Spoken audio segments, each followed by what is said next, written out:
And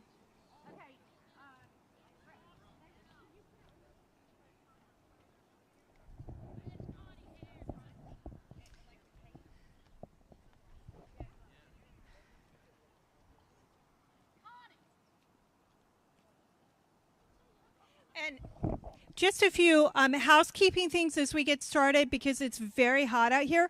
We have chairs for you, and there's in those blue coolers there's water and Gatorade. We do not want heat strokes.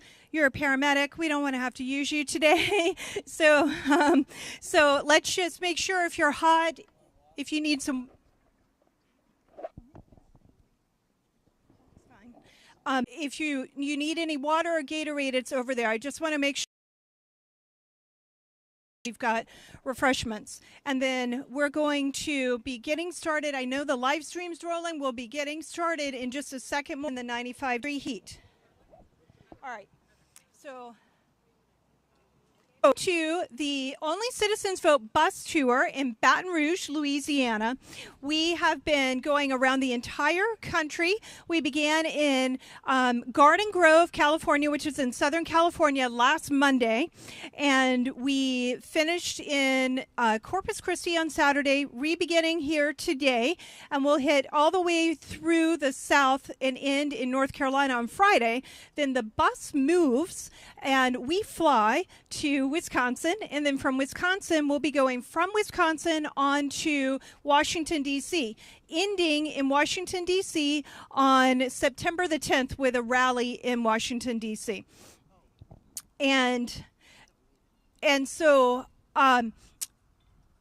there's the reason that we're doing this is because we want to require proof of citizenship to register to vote. It's a pretty simple concept. Over 80% of Americans agree with us on this issue.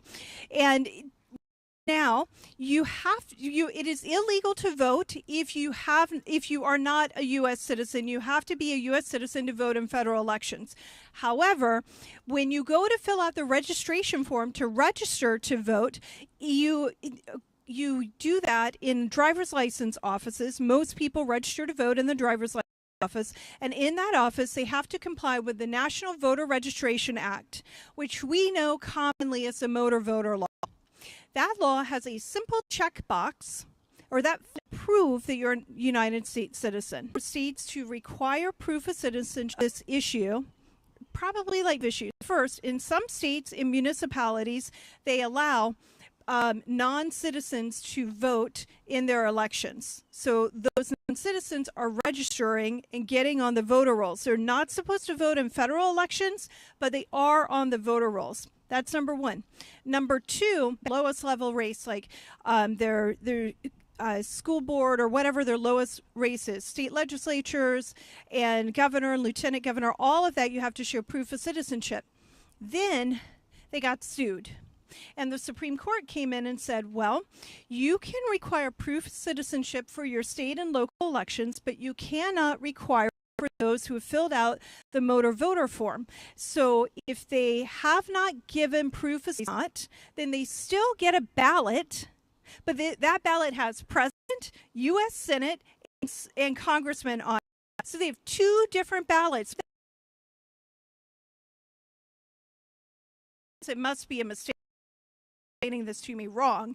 And then I researched it and I realized, no, they're not explaining it wrong. This is actually how it works. And it's stemming from what the Supreme Court did, but the Supreme Court, it's easy to go, well, why didn't they just allow Arizona to show proof of citizenship? They did not allow new law to be created out of whole cloth from the bench. And as a constitutional conservative, I appreciate that. I believe in March, it may have been